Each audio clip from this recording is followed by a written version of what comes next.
following show contains adult content. It's not our intent to offend anyone, but we want to inform you that if you are a child under the age of 18 or get offended easily, this next show may not be for you.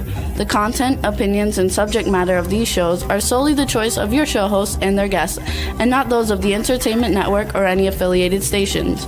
Any comments or inquiries should be directed to those show hosts. Thank you for listening.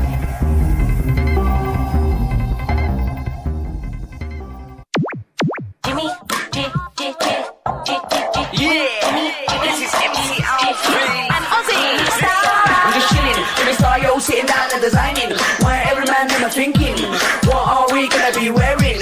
Yo, I'm a Liverpool MC, you can't test me, big up the girls inside the party, let's get down to crazy Jimmy, big up myself and known as Alfie, the one and only, the Turkish MC. Always love the clothes of Jimmy. British punk, yo, wanna be, Jimmy Star, new celebrity. We'll take you out to Jimmy Star. Hey ho, what's up everybody? Welcome to the Jimmy Star Show with Ron Russell, bringing you the good times in music, fashion, pop culture, and entertainment. We got a great show for you guys today. We have Tamara Glynn. I always mess it up, you guys. Tamara Glynn coming back again. Our last show with her was fantastic, and we had a great time. And we have Dan Babic coming back on, who hasn't been on for a few years, but we recently saw him at an event. So we invited him back on. He's a lot of fun. So it's going to be a great show, and you guys are going to love it. Before we get started, let me introduce my cool, outrageous man about town co-host, Mr. Ron Russell. I'm not speaking to you. I'm very angry with you. I'm mad at you. You know, I think romance is gone from my marriage because I put my glasses on the other day, and Jimmy said I look like who? Iris Apfel. A nice thing to say.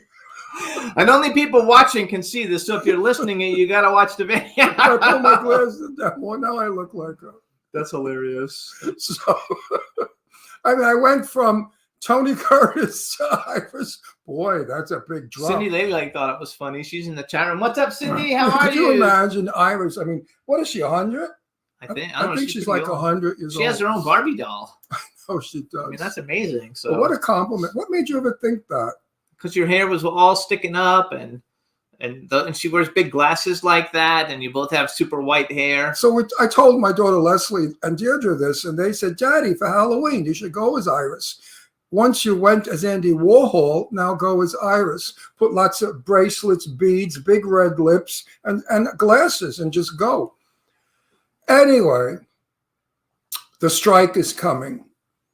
And we're a little upset about it because SAG said that actors are not allowed to work as long as the SAG actors cannot work as long as the strike is going on. Unless they were already signed and have already signed everything and the things are already in filming. position. In other words, they're not going to kill a production. But if it's a henceforth production. So we're scheduled for June 10th to do Death House, which I'm excited about. You know that. But now if the strike is going to last a long time, it might mess things up for us on really, several between films. COVID, we don't work. Then the strike, we don't work. Then the funding doesn't come through, we don't work. Then the actors are not available, we have to wait for them, so we don't work. Don't be an actor. Anybody that wants to be an actor, you're an idiot. I'm gone. I'm old. I'm finished. I'm finito. But being an actor is waiting. It's all you do is wait for work. You're always looking for work. And then when you get work, you're waiting for work. My mother was right. She said to me, Ronnie, get a job in a union and work for Con Edison because you could be a ditch digger, but you retire at 45 with a pension. My mother had high aspirations for me. I told her I want to be an actress. You know what she said? Oh, yeah, Hollywood's just waiting for you. Well, here I am. So, James, hilarious. What's going on? That's just hilarious. I have somebody who wants the link to see the show because he thought it was on our YouTube channel, and it's not. So I'm going to send whatever that means in Chinese. Or I'm going to send the link to him real quick. And, but anyway, so things are getting, we have new news for you. Jimmy and I have finally decided to make a move. And in about a year's time, we're going to go back to the East Coast.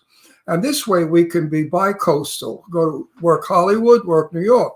Reason being, we do the show now from our home. So in New York, we'll have a bigger space So we'll build a studio. We can do our show from our home in the Hamptons. We're moving to the one of the Hamptons on Long Island in New York. Most of the work that we'll be doing is in Atlanta, New Mexico, Georgia, I mean, all over. East Coast is really hot now for making movies. Hollywood is no longer the place that only makes movies. In fact, some of the laws here that the SAG has for people in Hollywood working are a little stringent. If you go 50 miles out of LA proper, you can get away with murder with SAG. So that's what all the producers and filmers are doing now, because working in LA is very costly. Difficult getting workers, believe it or not, to get crew, because crew are always running around. They're in Florida, they're in Georgia, they're in Canada. So now we've become no longer Hollywood as we're going to be working everywhere. We'll be working in California. We'll be working in Nevada. Working all over. We'll be working in the reason in Mexico. Being that we're going back to Long Island, New York, is because I'm a New Yorker. And I miss my friends, and I miss my accent, and I miss my surroundings. I miss the ocean, and I'm used to being, I was born in Brooklyn, but I grew up the end of my life on Long Island. So I miss the ocean. I miss the beach. I miss the cool weather. I miss Christmas with snow if we ever get it. I just miss a lot of things. And Jimmy is also an East Coaster, but he's from Florida. So he doesn't care, right? I don't really care. He don't care where he lives. As long as I have good Wi-Fi and we're together, that's all that matters. Home is where we are together. Monsters and I have to have my monsters and my toy collection. And what do they call Pukatoos? Those Bucks. Oh, Funko Pops. Oh, Funko Pops. Yeah, I'm really going heavy in the Funko Pops now, you guys. And for my birthday, we're going to go to the Funko Pop Museum, maybe even before my birthday, and we're going to get Funko Pops made of us. Because you can get your own Funko Pops. Could you imagine I'm going to be a Funko Pop? But you know what people are going to say when they see mine? They're going to say, "Oh, that's Ron Russell's Funko Pop." Yeah. I want to give a shout out to Viral Victor in the chat room. He listens to our show in replays, but he's never watched it. He's in England. Why can't you watch it? He's watching it now for the first time. Oh, he's in the chat room. So I want to say hi. He does a lot of work welcome. for me. We're like on website stuff. He's a genius. He's fabulous. So we want to welcome to our audience and into our chat room because he's super cool. And everybody, and Dawn loves our background. This is our old background, you guys, that we used to use, and we stopped using it. But now we're doing it different. So we thought we would go back to it, and maybe the background would be easier and not so confusing with us in the background. So. And he says she loves my shirt and Ron's hair. And Astro's here. Yay, Astro. He's such a ham. I said to him, he's worse than any of the jerks we know in Hollywood that kill for a part in a movie or to be on TV. He scratches at my leg saying, "Okay, I have to go on TV again." He loves it. He's a ham. He is such but a he's ham. not union, so it's okay. We can have him on. I'd like to register him with the union, because if ever we need a dog in a movie, we could get him, and he gets paid handsomely. Only problem is he's not really trained too well. Yes, he's trained. I'll lie. But I never lie, so I won't do that. He can be in your movie, though. Yeah, well, I don't. I use the word lie, and I hate that word, so I made a mistake. But I would never do that. But yeah, he could be in my movie. Right, Astro? You want to be in 1943 movie? We can put a Frank Sinatra bow tie on you. We love him anyway. So we'll keep you guys posted with what's going on with all the movie stuff. Hopefully, we're not it doesn't mess moving us for up. like another year. Oh yeah, we're not moving for a while. So long. It's just that this is what we're thinking of doing, and I'm pretty sure this is what we're going to do. I love Southampton and East Hampton. East Hampton is a little too far out, and East Hampton is kind of snobby. But I like West Hampton and I like Southampton. Actually, Southampton is where I hung out mostly. So I would It'll be fun. Ron has family, friends there, that have been his lifelong friends. And I have Eileen, like family. A lot of people who've been on the show. Soho Johnny, Billy Hess, Eileen Shapiro. All our friends. We have a lot of friends there. Wendy Stewart. I know a lot of you guys watch your show. And we have a lot of friends here in LA. So we will go back and forth and see everybody. And the good thing is in the winter when it's really cold in New York, we'll make it so that we will be working in California. They want to know if you use purple shampoo on your hair to get it to look like Purple shampoo? No. Oh, you mean that. drabber? Make it silver. No, it's not silver. That's just it's really white. You guys can't tell. Mine's more silver. No, you know what gray. it No, is? mine's gray. It's very hot here. It was 105 and 110, and I drove with the top down. So my hair gets bleached from the sun, and it makes it really crystal white. But no, I don't have any blue rinses in it or anything like that. It looks nice. Oh, it looks like shit. I cut my hair for the part. I have to look old because I'm playing a father to a very famous actor, and the very famous actor is only about 15 years or 16 years younger than I am. So it won't look good if I was 15 when I knocked somebody up and had him. So I have to look old. So I cut my hair short and, with makeup. Not that I look young, but I don't look like I could be his father. Viral Victor. I want to look 83 is what I'm saying. Viral Victor's bald, so he said he wishes he had hair to use purple shampoo. Get a wig. Get a wig. Get a toupee and rinse it. Yeah, no, they use a drabber. Years ago, Clairol, I don't know if Clairol's still in business, made a wonderful drabber. It was purple, and it came in a bottle. And all the blondes that came up brassy and yellow dumped this on their hair. In the salon, we knew better than to put it on hair that was not bleached high enough, because if your hair was golden, the minute the blue hit it, it turned green. So you had green hair. So make sure that your hair is a very high blonde if you use a drabber. And that's what it's called. It's called a drabber. Cindy Lady Lake says she has long hair, but you always tell her to make fun of her and say she has extensions, but it's actually her hair. She just got a lot of it. I don't make fun of your hair. When did I love her hair. Teases, not make fun. Teases. I don't even tease her about it. I tease her about being a lesbian. She's not, folks. That was a joke. Something you make people laugh. Actually, she's a tranny, but I didn't want to say that either. Yeah. But no, I never made fun of her extensions. Because Cindy Lady Lake is one of my. Chat with you about that. Cindy Lady Lake. She's one of my oldest social media friends. Who now we're more than social media friends. We talk every week on the phone. Now they're lovers, and we do all kinds of work and projects together. And even though we've never physically met, we've been friends for about 15 years. They just do nude back and forth nude sex. Yeah.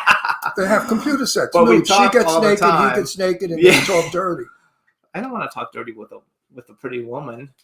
You want to talk dirty with a pretty man? We used to talk dirty when I was in Florida and you were in New York and I was taking care of my dad. That's too personal. That's very private stuff, Jimmy. Anyway. And I used to do this. Oh, yeah. Right. What am I getting into with this guy? So we're going to take let me do my little commercial. So you guys, you can listen to the Jimmy Star Show with Ron Russell. We want to thank everybody for tuning in every week. We're on SoundCloud, iHeartRadio, Apple Podcast, iTunes, Spotify, Amazon Music, YouTube, Google Podcasts, Radio Public, TuneIn, Pandora, and Amazon Prime. And we're also on about 150 other platforms, but those are the most popular ones that everybody knows. So please keep listening to us. We appreciate everybody's support and its support in social media. It's fantastic. We really do appreciate it. Watch up. Now you really that's totally Iris, which people who aren't watching can't even see that. I think our first guest is going to be here in a second. Are we going to the annual Halloween ball? Yeah, we're going. We go to this. They just announced it. Madame Tussauds Halloween ball every year we go. And I think I will go as Irish. It could be a lot of fun. I know, it would be fun. It would be a lot of fun. Yeah. Yeah. We go to every year. It's Brian Sykoff, and it benefits the American Cancer Society, and all the money goes. And last year we raised almost $18,000, I think, for them, which is a really good thing. And if you would like, go to what's Brian's show called? Oh, Movie Reviews and More. Go to Movie Reviews and More by Brian. On YouTube. I was on yesterday.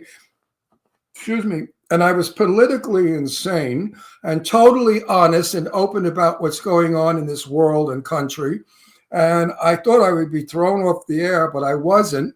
In fact, he got a tremendous hit on that show from it because everybody was agreeing with what I was saying. So if you want to see Ron Russell at his outrageousness most, watch Brian's show. Movie Reviews and More. It's got posted on. That's the name of the YouTube channel, Movie Reviews and More. Movie Reviews and More. So we're Right, going to take a Astro? quick music break, and then I think our guest, I think she might be here. They didn't say she's here, but I think she might be here. But we're going to play Young Zuck, you guys. Let It Go. It's a short song. Young Zuck, we want to congratulate him. He just graduated from college the other day, and he's in Florida shooting a music video. But we want to congratulate Young Zuck. He'll be back in LA soon, and we'll see him. I'm surprised they're not having a graduation party for him here. All his friends, I think, are there, so a whole bunch of people. So What anyway, about his friends here? This is Young Zuck's "Let It Go," and then we'll be back with Tamara Glynn. Check it out, everybody. Oh, Astro, I have.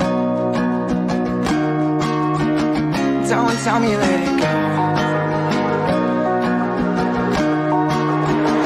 Yeah, woke up on a Sunday, thinking it was Monday. Can't remember last night, I just remember one play. A model on the runway, searching for the one thing. I'm just trying to kick back and maybe have a fun day. Don't tell me let it go. On the road, at the show, just for show. When you're only feeling down, you let me know. Don't tell me let it go. On the road, at the show, just for show. When you're only feeling down, you let me know. Like a model on the runway, searching for the one thing. Can't remember last night, but I know it was a fun day. Woke up on a Sunday, thinking it was Monday. I wanna do it all again. Remember just that one day. Don't tell me let it go. On the road, at the show, just for show. When you're only feeling down, you let me know. Don't tell me let it go. On the road, at the show, just for show. When you're only feeling down, you let me know. Don't tell me let it go. I did ditch you 'cause I had to get my time right. Feeling so good, see my pictures on the spotlight.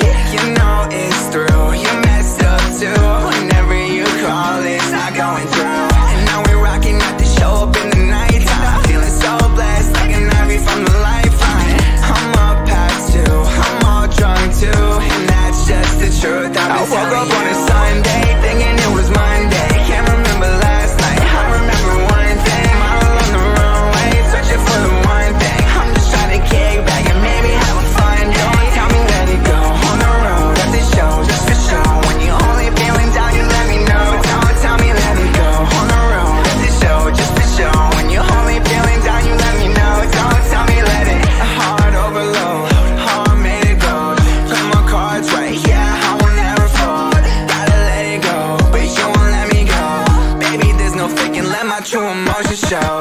Trying to balance thoughts, put me in a different place. Find myself from being lost, I'm on the straightaway.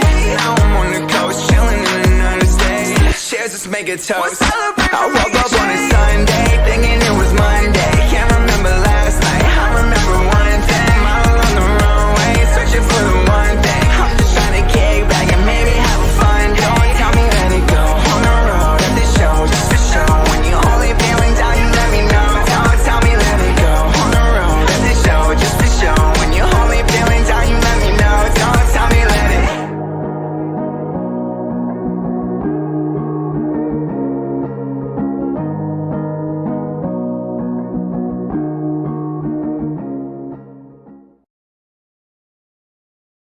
Yay! That was Young Zuck, you guys. Let It Go. His album's going to drop sometime this summer, I think, called Expensive Taste. I've had a preview of it. I've listened to all the songs. They're really, really good, and I'm super excited for it. And now... Wait.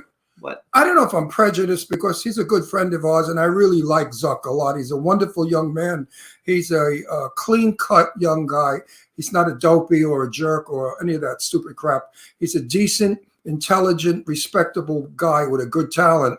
I like his music. It's not really rap. It's kind of like nice. It's like pop rap. Yeah, I like it a lot. And I'm not just saying and that. he can sing, too. Some of his new songs have him singing in them. And I'm not just saying that because he's a good friend of ours.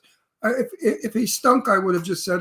You wouldn't have said anything nice. like you always do. I just smile. Anyway, we're going to bring on our first guest, you guys. Tamara Glynn is coming on.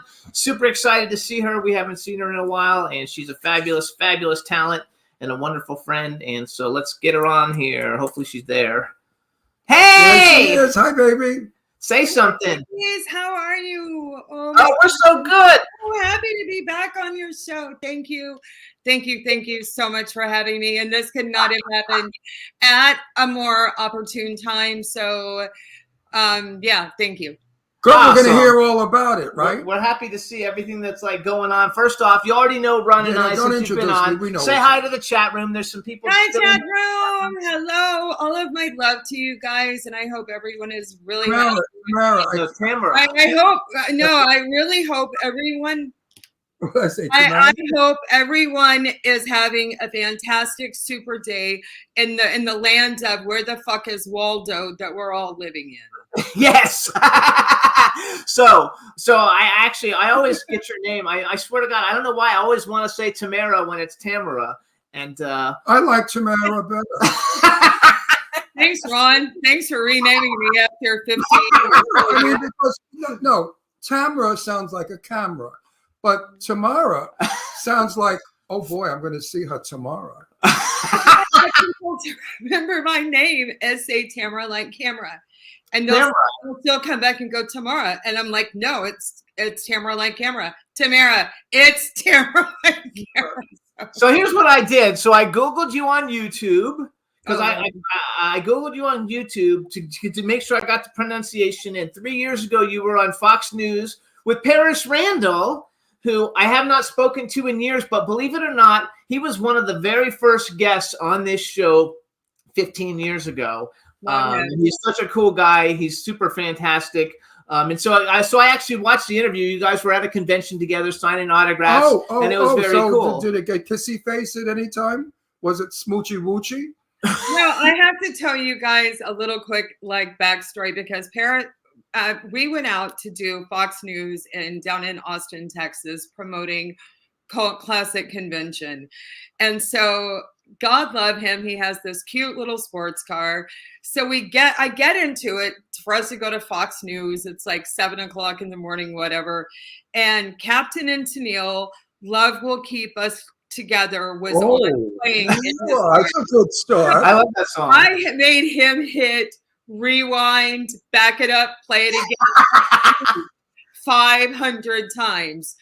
So that song is forever dear to me, and I will always love that precious little moment. But you're avoiding my question. He wants to know. No. Did you do kissy face, smoochy poochie? She wants to know if you're kissing with Paris. No, He's married, I think. So what? He is married. It was nerve-wracking enough going on Fox in Austin, and the show was great, and we were so well received. So yeah, we are friends, and we stay in touch occasionally, not near as much as I would like, but yeah, it's all great. No, he's a good guy. He's a really good guy, and he's made some great films, and he's kind of like the king of indie horror. Yeah. Really. I mean, he's in like every major indie horror film except for Terrifier 2, like you.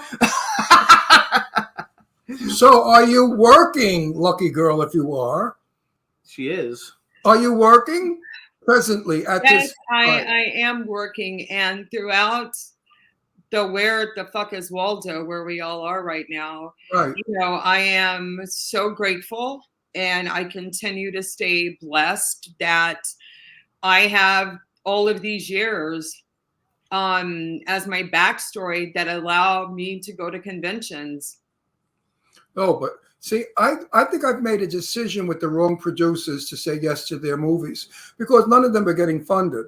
I'm in 6 or 7 I have 6 or 7 movies coming up this year, and nobody's got money. And now with the writer's strike, we're going to lose the movie I'm supposed to be on next month. So what do you think about this crappy writer's strike and what's going to happen to you guys, honestly, I'm just going to speak so honest, and I'm going to be so raw, and I'm not going to. I like that. There's no smoke and mirrors. It's going to have to all go to shit before it can reboot and everything get better. There's everything right now is so oversaturated. Yes. And I think it's causing so many problems. What people don't understand about this industry, that there's a legitimate side to Facebook and social media. And that's the side I came from. Me too. You guys know as well. And, it's getting so out of control that, again, and I may have spoken about this on the last show I did with you guys, but it is so rampant. It is a disease in itself. People have to fucking be paid to work. Yes.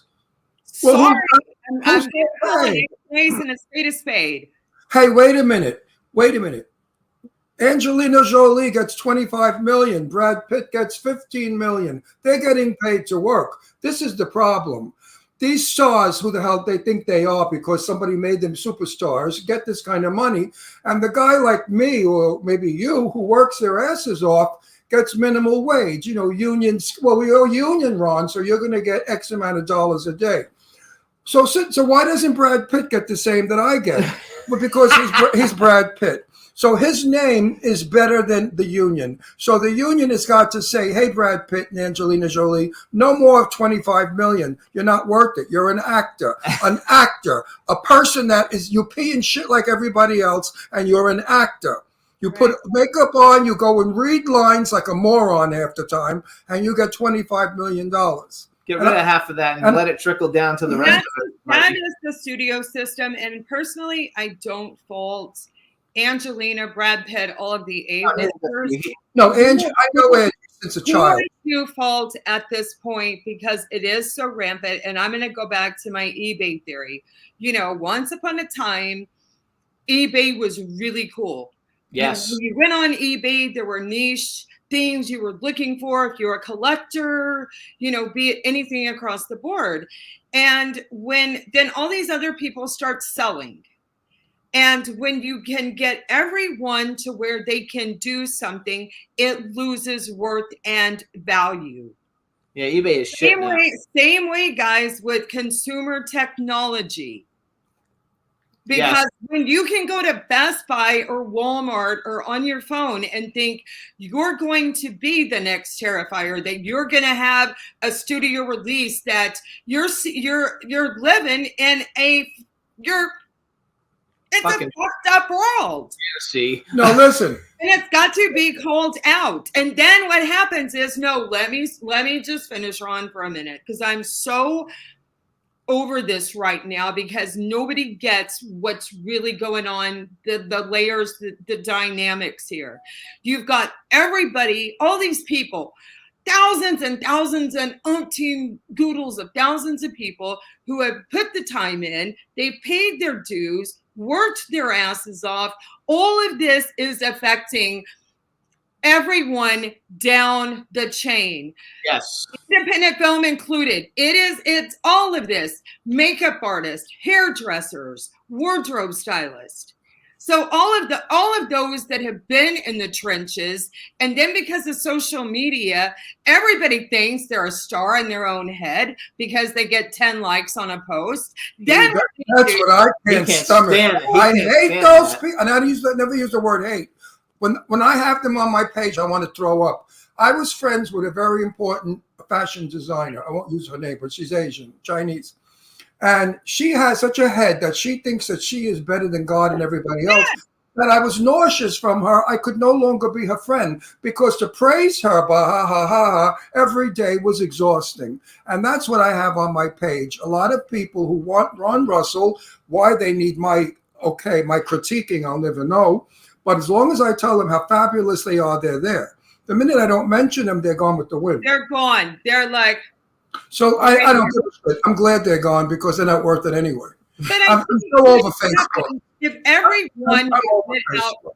everyone would get out of their head and go back and show people some fucking respect.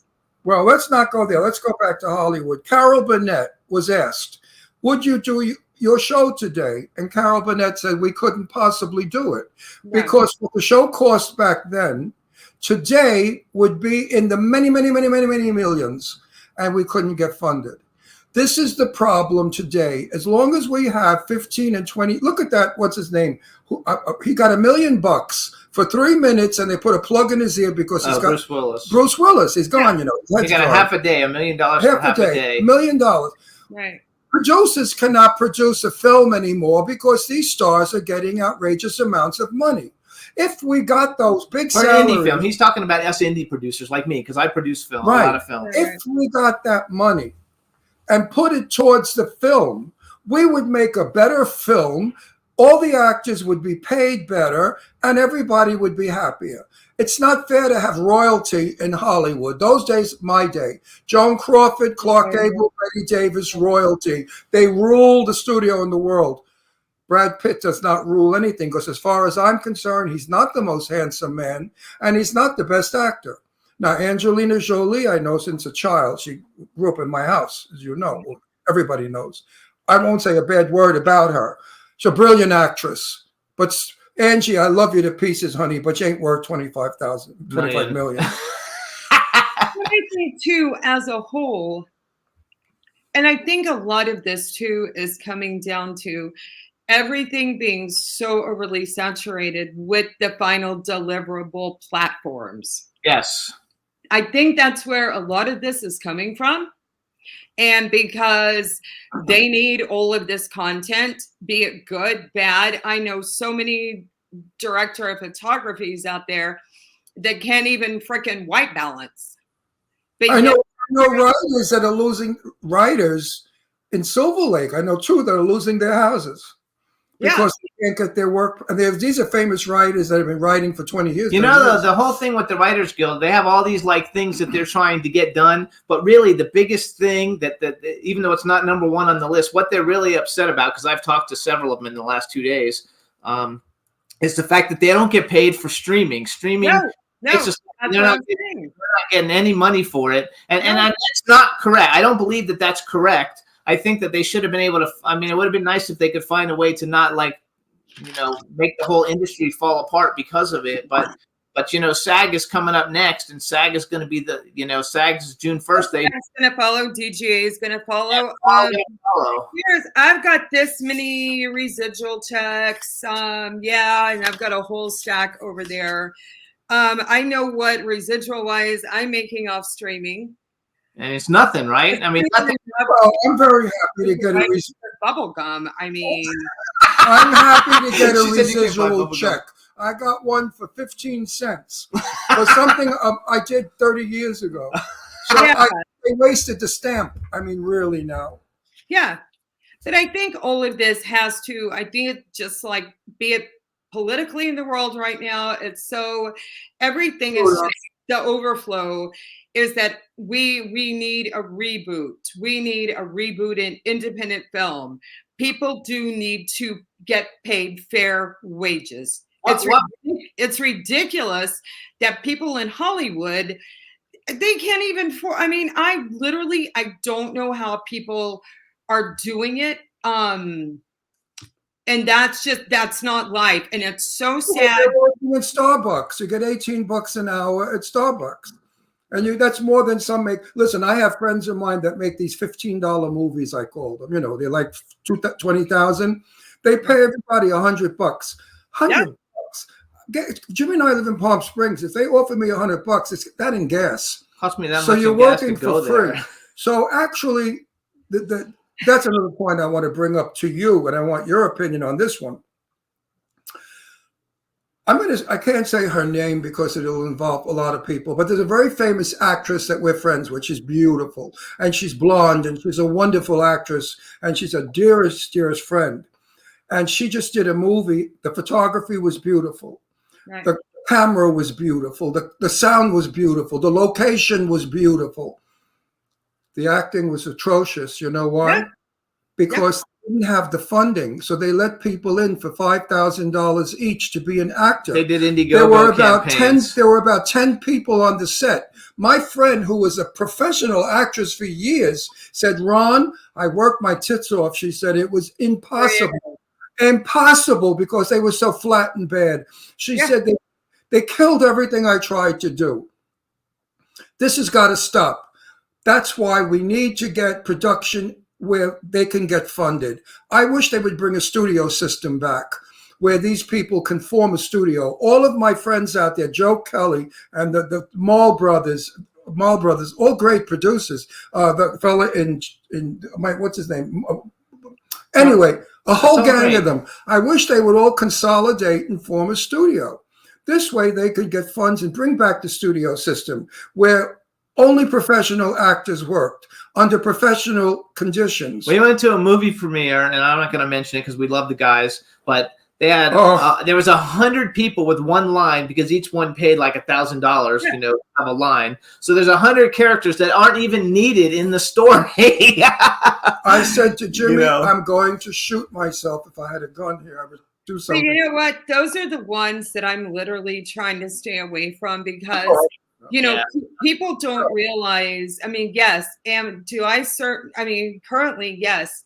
You know, I'm working with a few campaigns, but there should be a limit. I personally, as an actress, I don't want to work on any film that has 100 producers, 200 producers. When they do give them, when the credits are rolling, you spend more time watching this bullshit, and you're like, wait a minute. Oh my God. And then all these people that have given $100, $200. Oh my God, now I'm not a school teacher anymore. I'm a movie star. I'm a producer. Knock it the fuck off. I'm done. Listen, I'm 100, so I'm from old Hollywood. I'm done. I mean, I'm just y'all. No, I'm used to the Hollywood of 1950s. In 1950, you had 1 or 2 producers, and they were never in the movie because they were behind the camera. Today, all these producers are directors, actors, and what? Are you all lines? And So, and so this is the world that I feel like we're approaching that scares the shit out of me. So let's do a pay-to-play director. I'll tell you what, in life, let's go ahead. Let's go pay-to-play on everything. Fuck everyone's training. Let's do a pay-to-play pilot. Let's do a pay-to-play surgeon in life. That would be so scary. This has to stop. And you know what else? I'm going to open another door for you. Here's a new door for you. I wrote a movie. Takes place 1943. It's about a Jewish woman who's a bookie married to an Italian man who's a loan shark mafia. Okay? I wanted Jennifer Goodwin. Oh yeah, what's your name? The blonde, with the big tits, the funny one, Jennifer Coolidge. Jennifer Coolidge. I wanted Jennifer Coolidge desperately, and friends of mine know her personally, so I could go directly to her without a manager ruining it to offer her the part. But I'm told I can't because Jennifer Coolidge is not Jewish. And the role has to be played as a Jewish character. If you're Jewish, you have to have a Jewish actor. If you're a Chinaman, you have to have a Chinese actor. There's no such thing as putting on makeup anymore to become another person. That's not what acting is. God forbid we go into the world of being creative. Hey, I'm not done. I'm not done yet. Somebody we know has a trans in a movie, and a trans is playing it who has never acted. Now, I could have played a trans easily because I did drag years ago. But I won't get it. So this is what's happening. Washington is in Hollywood. And I say, get the fuck out of Hollywood, Washington. Hollywood is entertainment. Washington is politics, and never the twain shall meet. But today, Hollywood is so damn woke, whatever the fuck it's called, and so liberal to the point of nausea, that they're doing this to all the actors. And you know what? I'm happy that I started this business 64 years ago. Because if I went in it today, guess what? I go be a loan shark. What's happening for those of us that know the industry inside out, upside down. Inside out, upside down. And if I mean, all of this is positioning us to where, because everyone's entitled, if you say boo to someone, oh my God, she said boo to me. It's like, wake up. This has to stop. There has got to be a movement where people like actors like me, you, those of us that know this shit, and two, you know, we're not doing this as hobbyists. We do this full time. Right? I do. I'm an old white girl. I'm about to be 55 in December. I've got a grandbaby coming. Hey, congratulations! Good. I saw that you were gonna put a saddle on your dog because you have a big like golden doodle or some kind of. That's my son's dog. Henry is the, oh my God, and he's still a puppy. Henry's going to be the size of like a camel, but No, I agree with what you're saying, because the actors of today want fame. They want to that's tell. all they want. They don't want to fucking They work. want to be on a red carpet. They No. want to. And you know what? And you know what? I'm going to add to that. Producers, these managers out there, they are wave riders. Yes. These people have never been on anything legitimate in their lives. And just because, I mean, it's just smoke and mirrors. And please, people, I want this interview to go viral. Please don't ever try to be an actor. It's just. No, but I want to say something. I didn't finish my thought. Okay.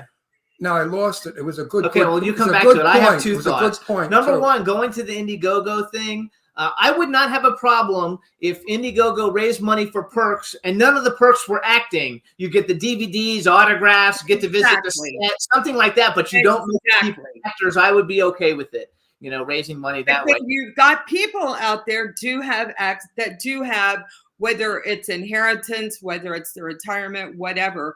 What I've seen happen over and over and over again, and yes, y'all, I know there are totally legitimate campaigns. I'm a huge fan of the Mahals myself.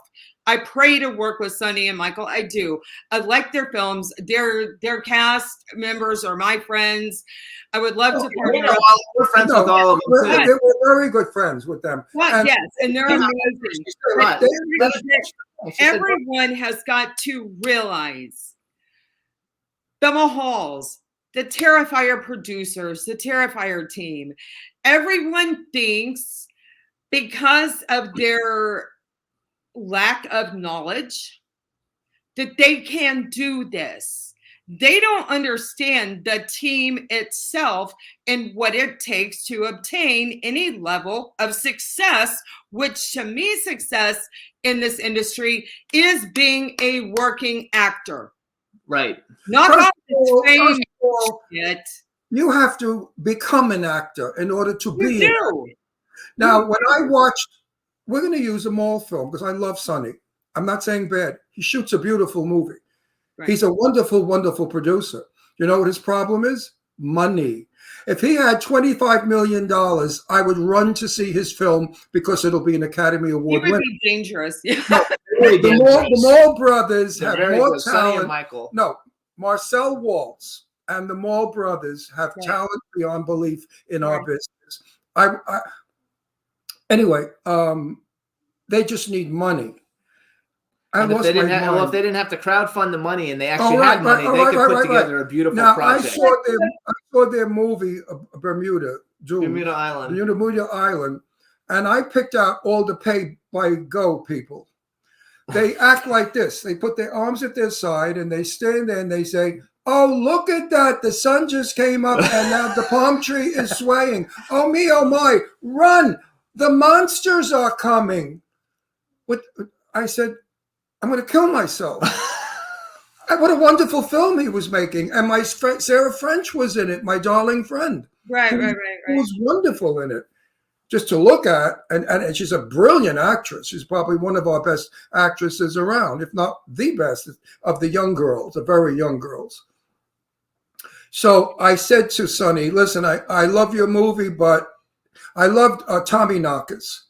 With Richard Grieco. Right. Do you know Richard Grieco? Richard was wonderful in that film. He's a good friend. Richard and I, we've done interviews together, but also one of my closest friends in the world is Robert Lasardo. Oh, and yes. Robert a lot with the Mahal. Yes. Richard did a brilliant job in that movie. But anyway. I want to go back to my point, though. I will. I'm going to give you the floor. No. It's just that you talk about things that I'm passionate. I'm compassionate about. You know, I'm emotional about, because don't forget, I'm in the business. I was 19 when I started. I grew up in the business. I lived in the business, and I've watched it turn to shit. And it's heartbreaking for me. It's so hard to have to deal with the creeps that I deal with. I mean, I was on a set of a movie I won't even mention because I hate the bitch that wrote it, and I hate the movie, and I wouldn't give it a plug. But the director was hideous. uncooperative, young, nasty, snotty, treated me as an old jerk, like go, like just disrespectful. I was on sets years ago with old actors. I can't remember one, but old 1940 actors. Please, sir, sit. They were so wonderful to that old, they revered the actor. Today, ageism is all over, and mostly in Hollywood. You know how many people have said to me, because I'm going to be 83 next week. They say, you're going to be 83 and you still want to be in movies? Why? And I say, because I can, and because they want me. When they no longer offer me a part, then I will no longer work. Right. But obviously, there's something this old faggot has to offer.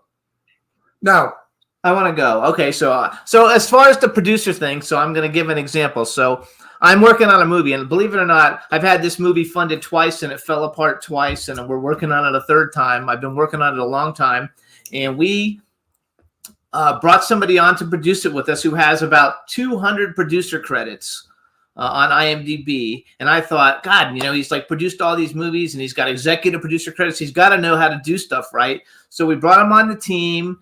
And he doesn't know how to find a location, hire an actor, do paperwork. He doesn't know how to do a single thing. And I was like, I don't get this. Like, you're an executive producer on all these films, and you don't even have a single person you can go to for money or anything. And he's like, no.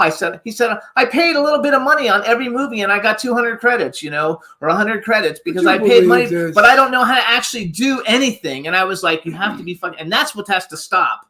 You know, well, people. I think, you know what? I will tell you honestly, I think what it's going to come down to, if we cannot rally as a team and start shutting some of this shit down, it's going to go to Congress, and Congress will eventually go, no more. People are being defrauded. Yes, a lot of people giving their life savings to these filmmakers and producers. Oh, just give me 30,000 and I'll give you 2 words, and you're going to be recognizable on the street. You're going to be famous. You're going to be at a convention signing autographs, baby. This has to stop. Absolutely. They came to him with this mob movie, and they said, you know, do you want to be he thought it was a real thing. And I was like, they want you to pay. No, I didn't think it was a real thing. I was giving it a chance to see if it was a real thing. You know, you never shoot an opportunity down. If somebody offers something, you listen, and then you say, go fuck yourself. Man, for $10,000, he could be in the movie. Like for $10,000. I'm in the business 60. I played with Sophia Loren. Exactly. So I said that. I wrote back. I said, you have to pay me, because don't forget, I was in a movie with Tab Hunter and Sophia Loren, and you want me to give you $10,000 for a guy I know already and I've worked with? I mean, what are you, out of your fucking minds? But these filmmakers will come to me and they'll be like, do you want this role? And then if I say, do you want my requirements? What do you mean requirements? Oh, you have requirements. They don't know what that means. What are my requirements, really? And so they're like, okay, I'll go get someone for free. And I'm like, good fucking luck with that. Who's from a $3 billion franchise? Who's going to support your ass, promote you on the convention circuit? Help you get distribution. So let's brag a little for you. Tamara, what? Tamara. Okay. I said it right. Don't get me crazy. You did. I said it right. Now you made me feel. Oh, podcasting. Jimmy and I started this podcast 16 years ago. That's why we are who we are. Everybody and their mother that I know now is trying to copy us, and they have a podcast. They're not doing what we're doing because they've never had 1 billion downloads that we've had. But what it does is it infuriates me because they don't know how to do it. Yeah. They look like shit. Their cameras stink. They don't even have a guest on that's decent. And when they do, they have no idea what to ask. And the guest only sits there saying, and I'm beautiful and I'm young and I'm in a movie and I have 5 more movies coming along and then I'm a great actress and I'm going to do another movie and I'm doing television and I'm doing That's the whole interview. They're sitting there giving their fucking resume and telling everybody how fabulous they are, which I could vomit from. No, I agree. I think it's more endearing, even more so now than ever after COVID, you know, just where we are. I know for myself, all I care about is surrounding myself with more people that are salt of the earth. Let's talk about it. You know, especially when you get to like our age, I just think it's more endearing being real and keeping it real, because all this other shit, I mean, Garbage. the last weekend, I was so freaking aggravated because there's so much fakeness and fake managers, and the fakes are literally, they're like these tornadoes that will like spin into your life, do a bunch of damage and all this shit, and the tornado keeps moving, and they leave you and all these other people to clean up their fucking mess. And I'm done. Keep it real or get the fuck out of this industry, period. I'm tired of seeing it's acting. And then I want to do a quick story. The reason that I decided to read scripts now and not do my friends for crappy money and make them happy was because we went to the Directors Guild, and an old friend of mine was in the movie, and her name is Lily Tomlin. I know Lily from 65 years ago. And the movie was Jane Fonda. We were with the most wonderful professional people at the Directors Guild, where they held the party, the after party. I spoke to people, the guy that wrote the movie. I mean, it was wonderful being with professionals. And we drove back to Palm Springs, and I said to Jimmy, if I can't be with those people, I don't want to be in the business, because I'm tired of the people who asked me to be in a movie because I promoted for free. They get free PR. What do you think? I'm stupid? I know why. They give me a cameo. Ron, would you like to come in and play a 2-second scene in the movie? Don't we talk on our show and millions of people find out? No, I don't think so. I don't do cameo. I do cameos for friends. No, I have good friends. I'm doing a cameo for my very dear friend, Ming Ballard, who I love and adore. But I'm in another movie of hers where I'm the star. So it's okay. So I'll do a cameo for a dear friend. And then it gives me the opportunity to promote it. But we're not respected anymore is my problem. As actors, we're not judged on our ability, our last movie, or what we can do on film. Who is this girl? Tamara Glynn. What's a Tamara Glynn? What is she? Where did she come from? What did she do? Did she do porn? Was she a porn star? No, she wasn't. Maybe if she was a porn star, we could have used her in the movie. Why, she's an actress? What do you mean, like a Betty Davis? Who the fuck needs her? Get rid of her. And that's what they talk about. But this Tamara girl shall work for free. Oh, I want her. Bring her in tomorrow. but have her fly herself out. Have her put herself out. Don't give her a per diem. Yeah, don't. They don't know what per diem is. For 7 days. It ain't happening. They don't know what per diem is. No, but I'm saying, wait a second. I want to. They don't get. And I'll say, but she's been in movies. I don't give a fuck if she's been in movies. She's working for free. Get her. So first of all, I want to do some bragging. First of all, because we didn't do that because we've had you on before and we all know what you've been in. But first of all, you guys, she's been in the biggest horror franchise ever, Halloween. She was in Halloween 5, which I watched the other day. Return of Michael Myers. It's a great. So she's like an icon in horror, you guys. She also has a small role in Terrifier 2, which I'm not sure, but that might be the most successful independent horror film ever that's just made by nobody that's not studio backed. And I actually watched it yesterday, and it's a little bit more violent for me, for what I like. But it was a very extremely well movie. It's done extremely well, and the people and that team behind Terrifier, whether that people think they know what they're doing or not, they're like genius. They're marketing geniuses. They know how to put it all together. Can I tell you something? I do have to intervene. So this is the Terrifier backstory going back to 2013. For the first one. This is going back. So the producers of Terrifier, I was the co-founder of a successful international horror thriller sci-fi fantasy film festival here in Arkansas. So the Hot Spring International Film Festival. International Horror Film Festival. I wrote it down. So this is how Terrifier goes. So one night on Facebook Messenger, I get this little message from this kid at the time. His name was Michael Levy. So long story short, they were fans of mine. So much energy in these brothers and their production team.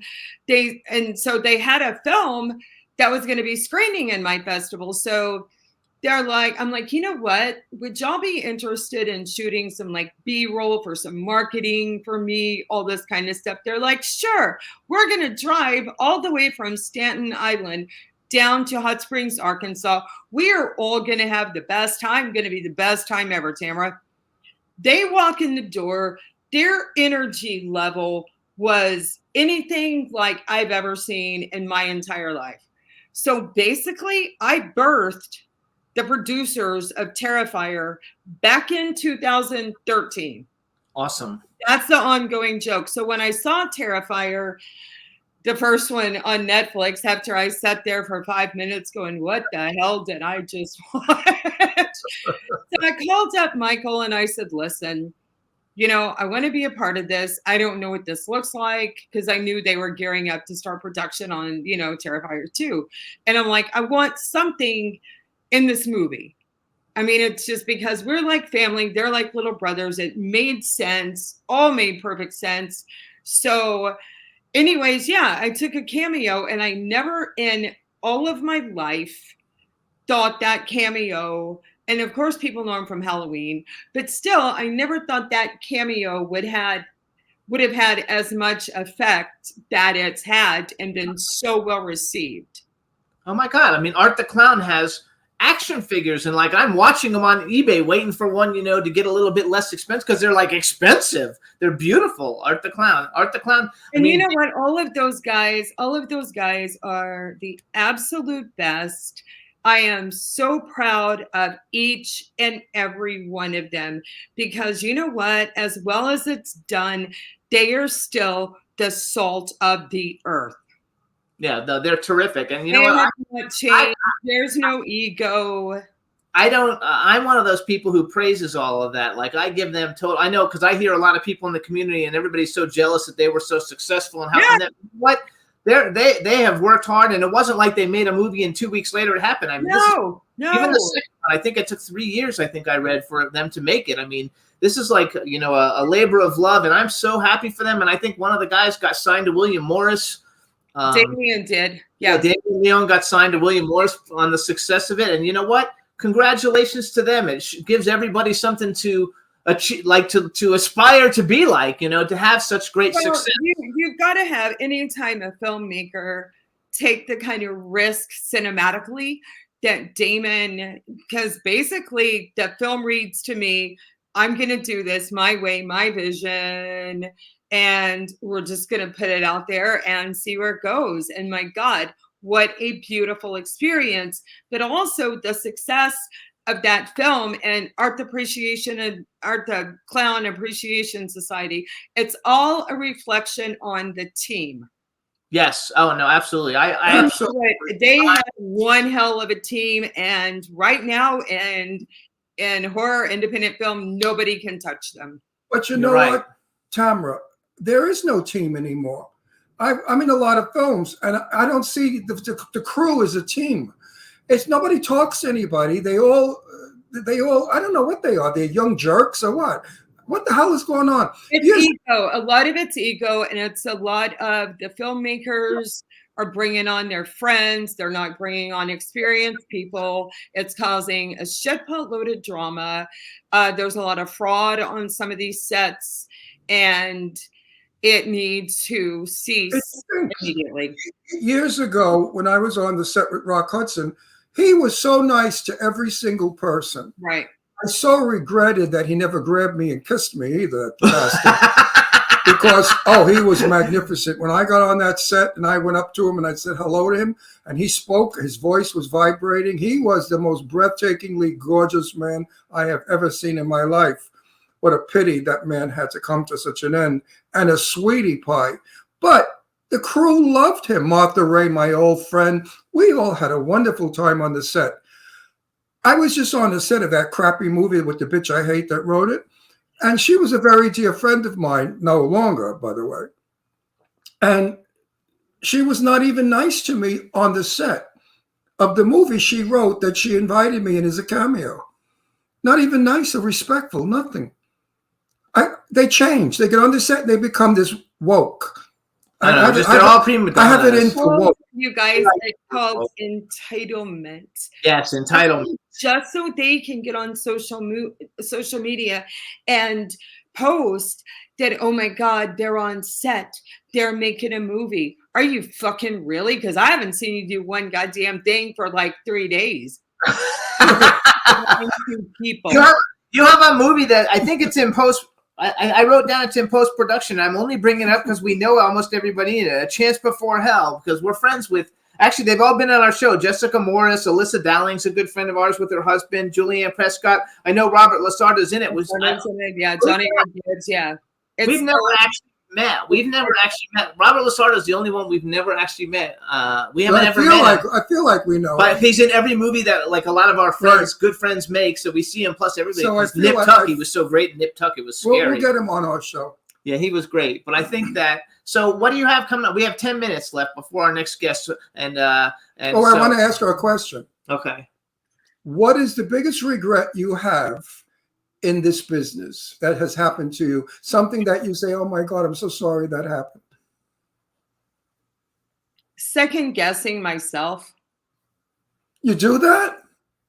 Why would you do that? I've seen your work. You shouldn't second guess yourself. Because Ron, there's so much noise out there to where it affects you and the amount of people that are coming at you. And I don't know any of that. No, what I did? I must be in a coma half of my life. No, but it really, and I think the older you get, that in. I know, but you got to Tamara, you allow. I'm going to give you a little lecture, father to daughter. You allow that shit in your brain, which clogs your brain. Get rid of that and replace that with positive thinking, and you'll go a lot further. You see, I don't know any of that. The set could blow up around me, and I just stand there and do my lines. I know. I could give a shit if it's they like for her too, though, because number one, she's like a scream queen in a big horror franchise. Number two, you're female and you're beautiful. Yeah, but she's good at it. I know, but look at the movies she's been I know. in. Halloween. The other jerk with the knife. What was his name? Whatever. Michael Myers. Michael Myers. I hate those movies, by the way. I never watched. I watched them once, and I've seen your work. Oh, you did? Wait, you did another one. But I never honestly very trust myself. And so I think it has to do with this age thing and getting older. And because there's so much. Oh, now I'm really going to kill you. No, Ron, seriously. There's so much. Stop it. She's getting older, she said. I know she's crazy. Because we're inundated with stupid people. Yes, you're right about that. Wait a minute. Betty Davis worked blind, old, 80-something years old.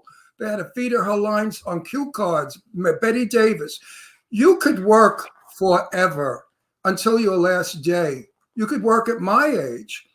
There's no such thing as getting old. When a woman gets old, she can't be a piece of ass anymore. She can't do hot sex scenes, but she certainly can do women of the world. Intelligent women, women of knowledge, women that are bitter, women that are old maids, spinsters, never had children. There are wonderful roles out there. It's up to the writers to make you work. Oh, man. That's the problem. The writers write for young girls with fake tits. That's it. That's all they want. They want fake tits. They want these filtered faces, no wrinkles. And it's all like, that's not how, and then they've had so much shit here. I've heard of directors and crew complaining because you can't match a shot if you've got this face looking like this, and looking like this, and then you've got the hand issue. Yes. So right. Back off of this. I have to look like I'm a fucking space alien. Right. That's not appealing. And when you hit 45, 50, 55. Guess what? Take fucking care of yourselves. Drink water. Eat the proper diet. Knock this shit off. I just don't believe in the land of filters and trying to do all of this shit just because you think fake titties and everything is going to get you followers. And I'm done. And we are so. We got a movie premieres and they're wearing short skirts that you can practically see their everything. I call them the skirts of clip covers. And they That's all they are, you guys. But we're so at this in society. No, I've got to tell you guys this. There was a mother influencer, whatever the fuck that means. I mean, that's a whole other, like, don't even get me started on that. But seriously, she faked her kids kidnapping because that would bring more attention to her if she accused people of trying to steal her 2 kids in a Michael's fucking parking lot just for followers. No, that's the land that we're fucking living in. Because if it is, I don't want any part of it. Yeah, that's just crazy. I don't even consider myself, like, I never tell people I'm an influencer. It doesn't say that on it. What is an influencer? It's somebody, it's got somebody who's got a big following, or I don't exactly know, but they get paid money or whatever. But like, I have like 1.5 million followers in all the, when you combine all the things, and I don't call myself an influencer. Like, I don't really get the whole thing. It's definitely a thing for young people.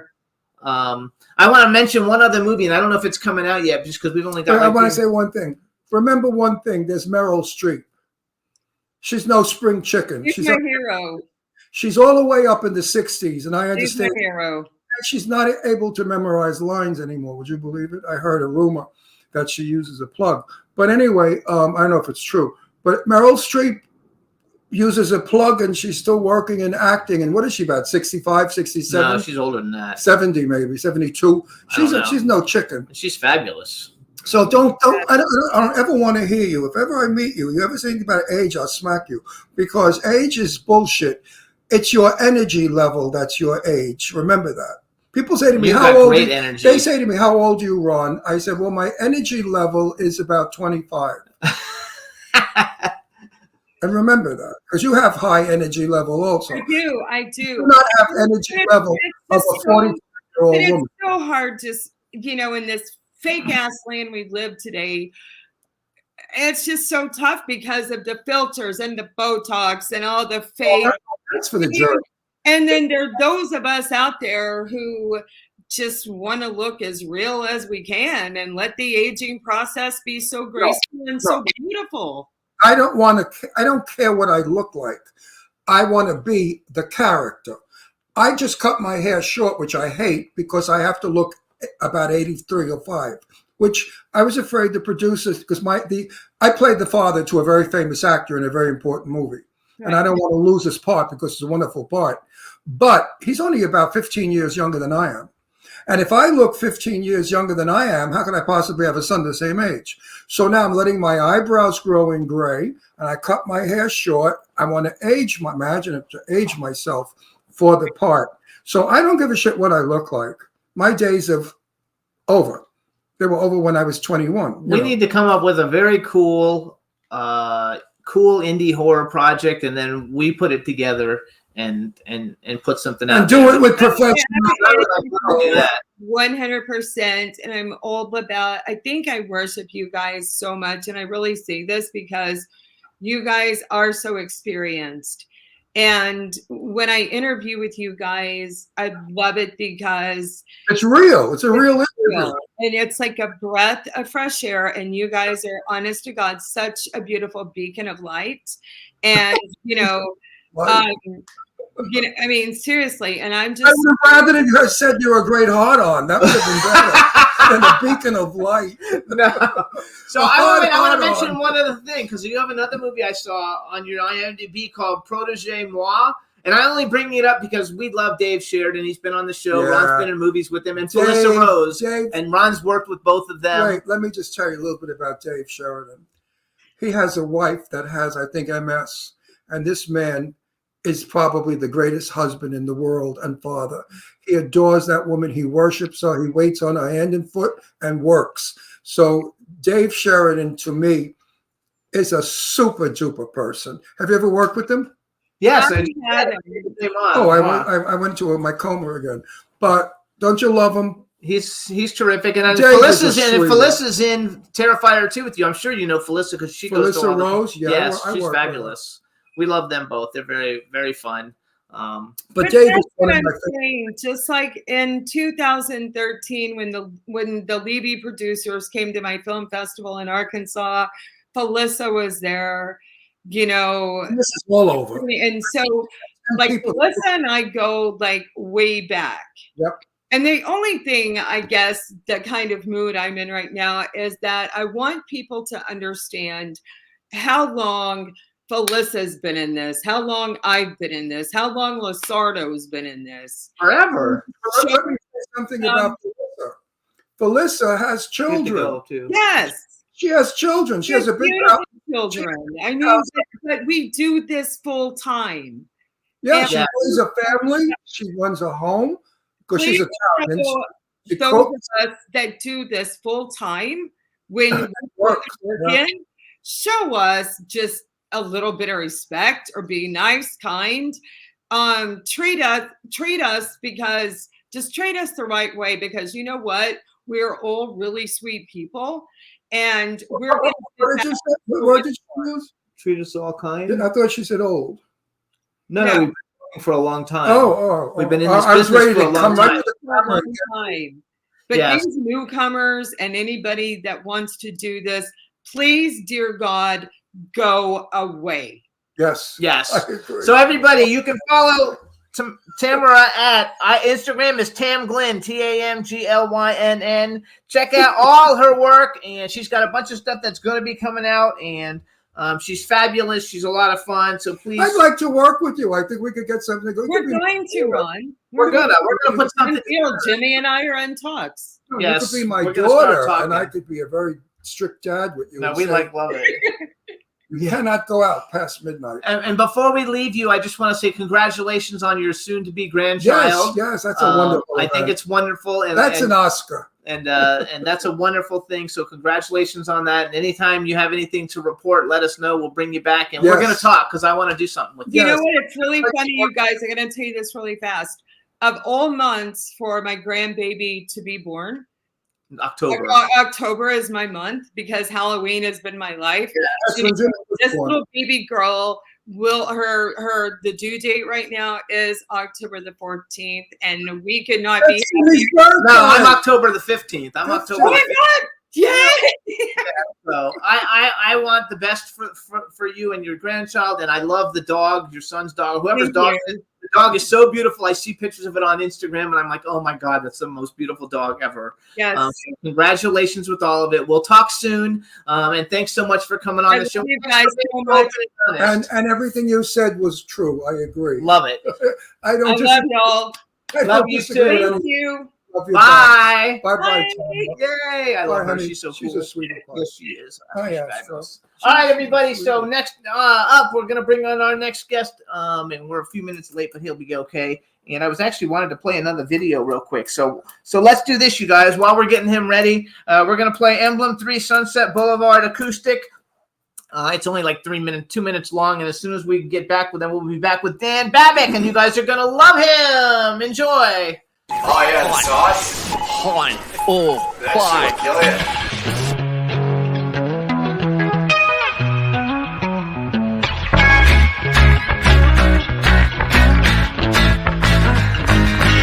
Let's take a trip to Sunset Boulevard in the city of stars. The city of blinding lights and starry eyes. I said, no, welcome to the city of angels.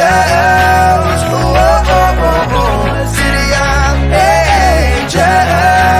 Oh, oh, oh, oh.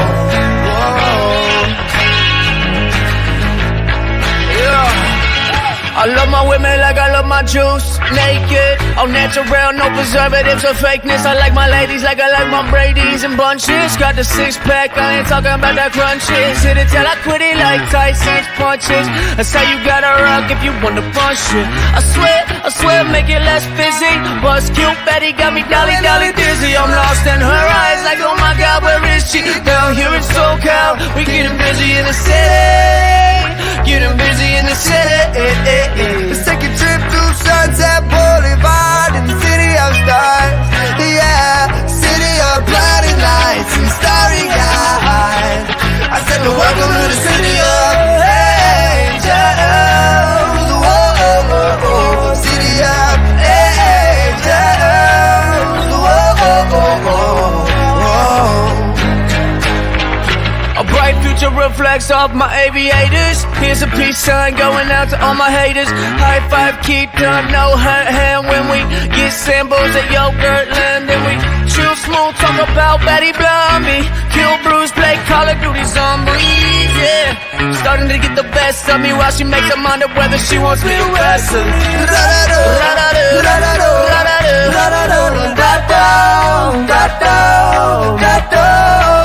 Let's take a trip through Sunset Boulevard in the city of stars.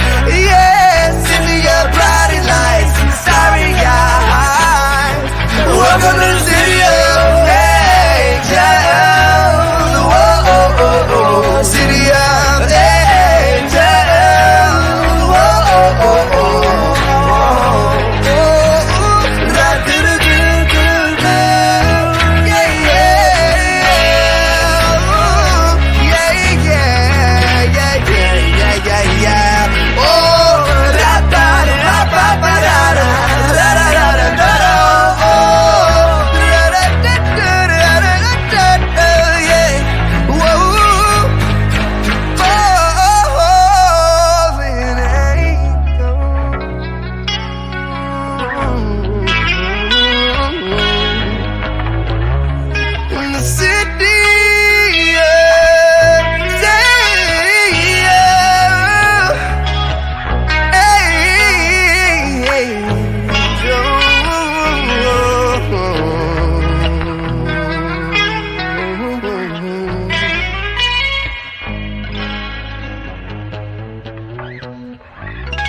Yay! All right, everybody. Now we're going to bring our next guest, red carpet host, podcast host, reality TV show person, And celebrity.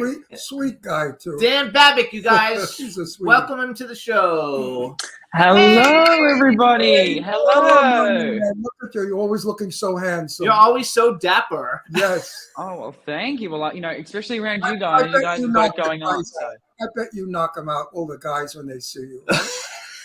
Well, do you know what? I'm recently single after 3 years, so I hope so. So hopefully. Oh, no. The last time we saw you, you weren't single. So that happened recently. It did, but it was a long time sort of coming. It was one of those things where it was probably like the last 6 months was a little long. But yeah, so I feel good about it because I feel like I've been going through a breakup the last 6 months. So now I'm sort of who is he and what does he do? Is he rich? Only my luck. He is 30 years older than me, and he's not rich. 30 years older than him, but not rich. Oh, get rid of him. What do you want to know, man? Oh, I know. What was I doing for 3 years? He was a splendid daddy, as I like to call him. Less calories in the When sugar. you go out with a man 30 years older, you go out with one that's rich. That's why I'm with Jimmy. Because I'm old. He's old. Because I'm old. And Jimmy's rich. No, Only so kidding. hold on. Wait. So I want to hear about their romance. No, wait. No. We don't have to introduce each other. I know. We're not going to introduce each other. Say hi to the chat room, Dan. I want to. Hello, everybody. There you go. And are you where are you from? They're just asking you. So you sound Aussie. Are you from Australia? Good guess. G'day, mate. I am Australian. Yes, there you go. That was somebody from England, actually. But I have to tell you, he's one of the nicest people. I don't like everybody that I see. I smile a lot, hi, but I don't really like it. But I always like seeing you. You're pleasant. You always have a lovely disposition, and you're a good interviewer. No, I really like you a lot. Now let's No, talk. hang on. No, No, I wait. want to talk about his romance. No, just wait a second. So you guys, we were at the movie premiere, Moving On, with the Lily Tomlin premiere. We hadn't Right. seen Dan in a while Right, because of all that's the the last COVID time. stuff, and he's like on every red carpet, the Emmys, the fucking Golden Globes, Oscars. He's like a red carpet host, you guys, and he was the red carpet host at this movie premiere, interviewing everybody, and it's the first time we had seen him in about, I don't know, probably 2 years. No. Yeah, because of COVID. Didn't we see him at the Oscar party? No, not the one we were at. You were? Anyway, we didn't see him, so You we weren't- hadn't you seen weren't him, at our Oscar and we got party, to see him again, and so that's what made me just think, oh my gosh, we should contact him and have him come back on the show. So it was great seeing you. Did you have a fun time at the Moving On red carpet? Did you enjoy Lily Tomlin? Oh, I did. I think especially like, and, you know, it happens with what you guys do and you're so connected. But I mean, whenever you get to spend time with an icon like Lily, it's just so cool. And I think I know you guys were talking about aging earlier. She is just the definition of just aging with grace, and that life gets better the longer it goes on. And, you know, her tribe and that whole film, like when you talk to them, all of them tell you that they're happier now than they were when they were 20, when they were 30, when they were 40, and that it's actually just keeps getting better. Well, now Lily's out of the closet. You know, I met her, I believe it was Boston, but I don't think so now. Now it might have been Greenwich Village, New York, about 65 years ago. I was 19 or 20, and she was the same age. And she was with this gorgeous redhead that was her girlfriend, who I understand she's still with, who doesn't have the fire red hair anymore, but golden red. And Lily was a lesbian, and it was a Greenwich Village, and we were all gay kids hanging out together. And I think that had a lot to do with her, that she worried about being outed. Now, as an older woman and as a lesbian and so respected and able to talk about her wife and her life, sure, she's happy. Who the hell, would you be happy if you were in a closet? Would you like it if you had to play straight? No, I couldn't do that for one day. I couldn't, yeah. Not for one day. So think about it, Dan. Yeah. You know, so I love Lily. Anyway, I mentioned the story to Lily. She vaguely remembered it, but then when I mentioned the name Bobby Denard, the famous ice skater that was with me, she said, oh, I remember. So she was lovely. Lily is still lovely. She was a sweet girl back then. She was about 20 also, and funny, dirty mouth. She was a risque comedian. Wonderful. So I want to brag a little for you, because like I think the first time we had you on and you had been on Vanderpump Dogs, and that was a big thing, since that's, you know, anything with Vanderpump is like huge. But I really didn't know that you have an extensive background of interviewing and red carpet interviews and all the shows you've been on. So I'm just going to brag a little for you. So you guys, he was After Buzz TV after show on Real Housewives of Melbourne, which I'm assuming is just like the Real Housewives of here. It's just in Melbourne, right? Yeah, just with different accents. They still throw wine at each other, and they still look completely fake. So it's the same. Emmys Red Carpet Live, the 59th Annual Grammy Awards, the Radio Disney Music Awards, the Met Gala Red Carpet, which that was just the other day. Did you watch it on TV? I haven't watched it, but I did see Jared Leto in the cat suit. Yeah, I think that was my favorite. I like a bit of fun, especially when I the like guys him get in into that it. one too. Yeah. He's been on the Ellen DeGeneres Show, Keeping Up with the Kardashians, the Oscars opening ceremony, Nickelodeon's Kid Choice Awards, Design Genius, which is, I'm going to assume, is kind of like Project Runway. It is. I joke it's low budget Project Runway. I hosted that show, and they couldn't get Tim Gunn because he was too expensive. So I guess they kind of said, "Oh, this dude will do." So That's still what a fun thing, because I used to be a clothing designer, so I love that. Then the Project Runway after show, and then you're a host on Face 5, which you've got a ton of episodes, and now you have your own podcast called the Dream Come True podcast. yes, do. It's so funny because you think like in life that you don't, you kind of got an unrealistic expectation of of where you want to be, and you think that you haven't done all of the things you want to do. And of course, but when you say it back like that, it's like, oh wow, I have been busy. I have done so many of the things I wanted to do. But I guess this sort of next phase is sort of, I want to have longer conversations with people, because so much of the red carpet is frivolous and it's fun and I love it. But my sweet spot is really connecting with people in a more meaningful way. And I love that now I get to do it with the podcast, because I have 50 minutes with someone versus no more than 10 minutes on a red carpet. So yeah, I'm loving it. I've got 3 more episodes to go of season 1, and then we'll go from there. So you might as well tell people if they want to listen to it. How do they actually find your podcast? How do we find you? So Apple, Spotify, Amazon, wherever you get your podcasts, just Google Dream Come True Podcast or my name and it should come up. So there you go. Right, do that again. Dream Come True Podcast. Dream Come True Podcast. Okay. So think of a dream come true, and it's the podcast. Good. Perfect. I love and it. I'm sure you're great at it because you're good as an interviewer. As I said before, you're a nice guy. If you were a piece of shit, I would say, forget it. So wait, let's talk interviews. Since you've done a bunch of interviews and we've done a bunch of interviews, who are some of your favorite interviews that you've actually had an opportunity to speak to? Whether it was a long interview or a short interview, who are some of the people that you really like? You know what? It's such a shame because my favorite interview for so many years, and it still is my favorite interview, I can't stand the person now. I hate the person. Caitlyn Jenner. Oh, really? Caitlyn Jenner. But at the time, I interviewed her for like an hour. He still has so he's not a her, he's a him. Yeah. I interviewed her for like an hour, and when she first transitioned and she was first sort of making her public appearances. So, I mean, at that time, she was super down to earth. She was wanting to be a beacon of light for the community. She's not now, but at that time, I just found her story so fascinating, and getting to talk to her at that moment in time, because she was the most famous person in the world at that time. She was the #1 searched thing on Google.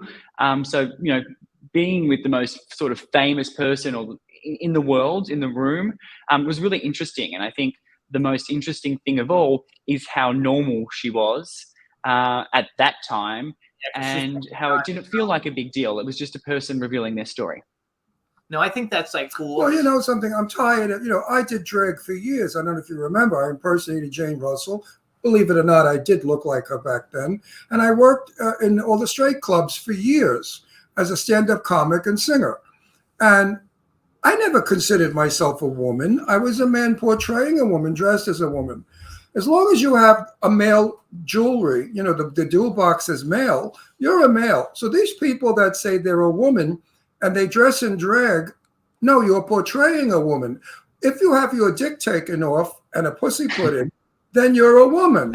So where I come from. So let's not make drag queens into trannies, because drag is an art, a wonderful art. When a man like me could be, I wish we had my picture handy to show you what I look like. I looked like Jane Russell, and I sexy. A big guy like me could change. That took hours and hours of machinery and work and facade. That's an art. What I did was an art. I didn't have a beard and put lipstick on and a dress and run out and say I'm a woman. Because, I've been to, my very good friend, Janae Montague King, is a drag queen, and he does Liz Lauren. And he has this Emerald World Ball. I'm sure you must have heard of it, the Emerald Kingdom. Emerald Kingdom. And he made me a duke, and he made Taya Gill the Duchess, and he was the prince and all that crap. And we went to it, and there was a bunch of straight men there with their wives in drag. And they looked like men. They had Popeye muscles. They had beards. They had lipstick on and a crappy wig and a house dress. They couldn't fit in high heels, so they were in women's bedroom slippers. And I thought to Janae, I said, what the hell is this? He said, these are transvestites, men that like to dress as women, but they're not gay. They're straight, and they're married to women. So I think it's time that the media educates the world that there are male illusionists, which I was, an actor who portrays a woman. Then there are transsexuals, like our very dear friend Jennifer, who was a man once, has had the surgery, and is now a woman, and she's a lovely person. And then there are straight men who dress in women's panties and bras because they like it. So let's not confuse it and make it one person, because a lot of people say to me now, when they know that I portray Jane, did you ever want to have to change? And I said, God, no. When I used to go back home after work, I'd get in the shower and I'd look down at the brother and the two sisters, and I'd say, brother and the two sisters, and I would say, hi guys, so good to see you, because I was a woman listen, I did a dinner show at 8 and a drink show at 11. I was in drag for all those hours. You get a little nuts. So when I was a guy again, I was so happy. Anyway, that's my point. I needed to get this out there. You agree? Absolutely. And no one's really having that conversation because everyone's just sort of putting it in the one box as one thing. And you know, even, yeah, that's what everyone's doing. So I'm actually glad that, oh, your baby's there. Oh, that's your dog. Oh, you see, where's your baby?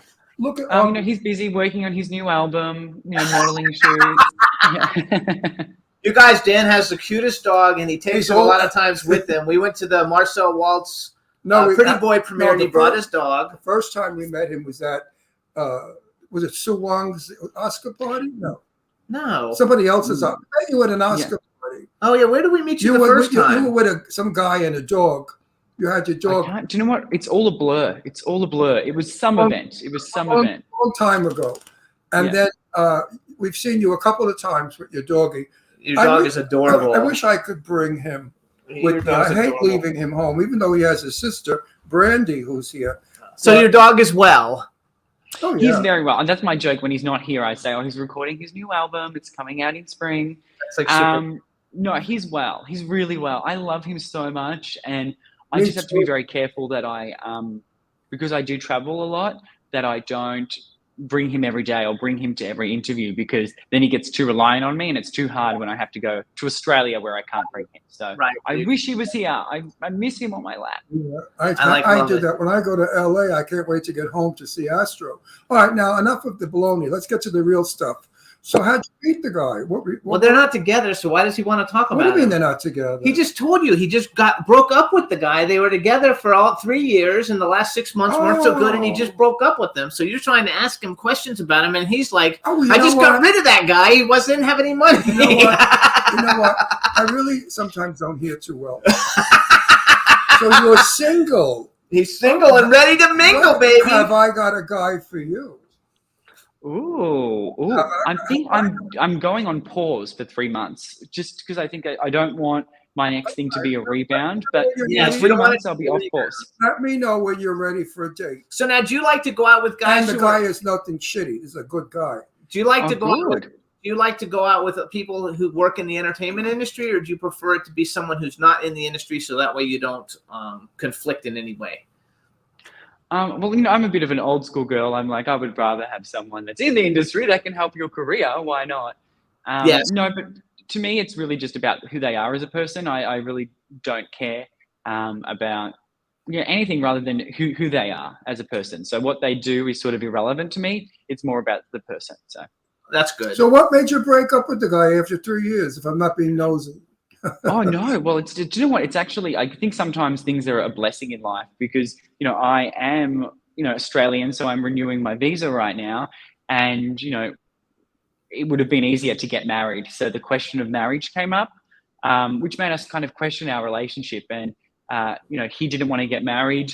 I felt sick in my stomach thinking I had to be married to him, and that we would have to then be together for a certain amount of time, because I'd sort of mentally moved on a few months prior. So it was actually that brought it to light. Otherwise, we probably would have been together another year.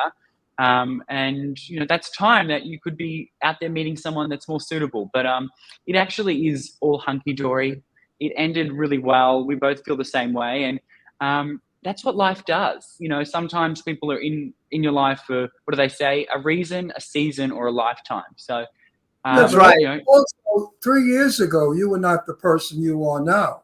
And it's difficult being honest with you, because, you don't offer slippers, a dog at the fireside, and a home-cooked meal. You're a professional. You eat out all the time. You're on the road all the time. And for somebody to keep up with that's not in the business, they can't do it. My partner, somebody I went out with for 5 years before I married Jimmy, he was in the gold business, jewelry. They sold gold. Anyway, he had no idea about my profession. And he met Jane Russell for the first time, who was my buddy. And he said to Jane Russell, "Oh, I'm Jewish." So I thought, oh my God. So Jane Russell said, "Oh, that's okay, because Jesus was Jewish also." Yeah. So I thought to myself, this guy is never going to make it in my world, very difficult. He didn't know how to speak or behave with actors or famous people. And I always had Kay Ballard in my house. I had Terry Moore, always the old movie stars of years ago. I wish Jimmy met them. They're all dead now. But anyway. I wish I would have met them. Yeah, so he just couldn't function.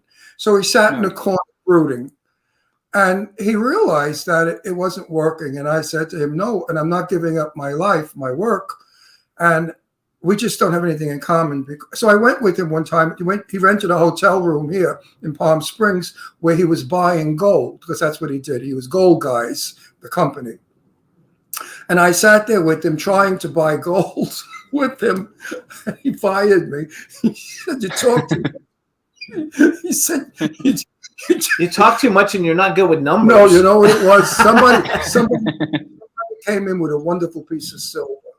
And I said, would you really want to sell this? I said, this is really beautiful. I would never sell this if I had it. And the guy said, and that's how come I got fired. So I want to go back to Dan. All right. But anyway. Yes. So I have a question. So when we met you, I want to finish. Who were you? Wait, I want to finish. So, wait a minute. So, do you prefer someone in the business? I already asked him that. When did you ask him that? When? He answered the question. He said it would be nice to be somebody who's in the business or somebody who. You know what happens? I try to think of my next question and I'm not listening. Yeah, he's not listening. Tell him to fuck off. Fuck off.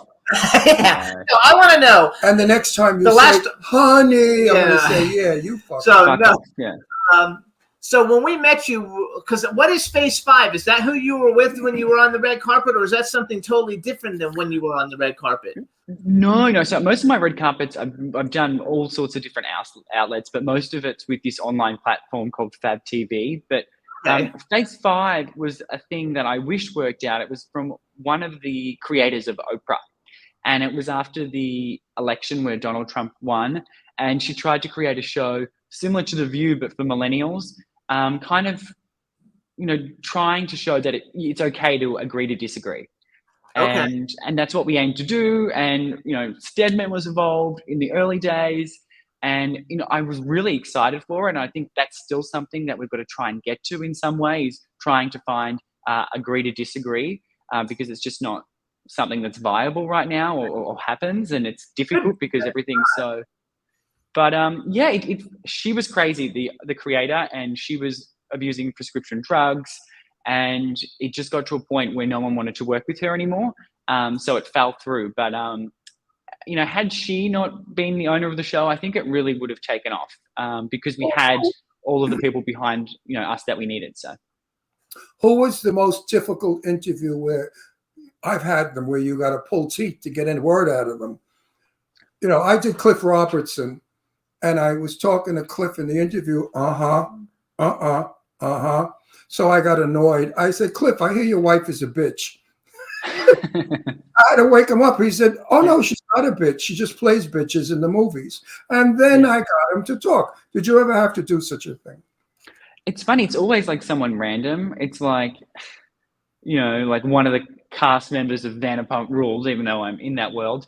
But I've been really lucky, I think. I think a lot of the time when someone's on camera, they're conscious of that. So even if they're a cunt off camera, I'm not sure if I can say that. Sorry. Yeah, you can say it. Yeah, even if they're an asshole off camera, when the camera's on, they're generally nice. And usually on a red carpet, lots of cameras are on. But that dancer, Cheryl, someone that's on like Dancing with the Stars, she's one of the instructors, and I guess she's been on every season. Cheryl, she was just horrific. She was horrible. Yeah, I actually stopped watching that show like a long time ago, and I think that they had like 30 seasons. I know the guy Len died, I think, which is unfortunate because he was fabulous. Yeah, I tell Jimmy, tell the guests that we do the bragging for them. We don't want guests to come on and brag about themselves because we find that people don't like it. The audience said, oh, they're so full of themselves, I'm going to vomit. So we tell them, just come on and let us handle it. It's our show. We'll guide you well. We never hurt anybody on our show. Well, this bitch came on and she just went ahead and bought all of it and did an hour to 40 minutes of how wonderful and fabulous she was. And I tried to interrupt her and she kept telling me what to do on my show. So I got up and I walked off the set. And I Is that left the only time? that Yeah, we've only had it happen once. only once. And have you ever walked off the set and left anyone there? I did it when I hosted Design Genius for the cameras. Oh, for fun.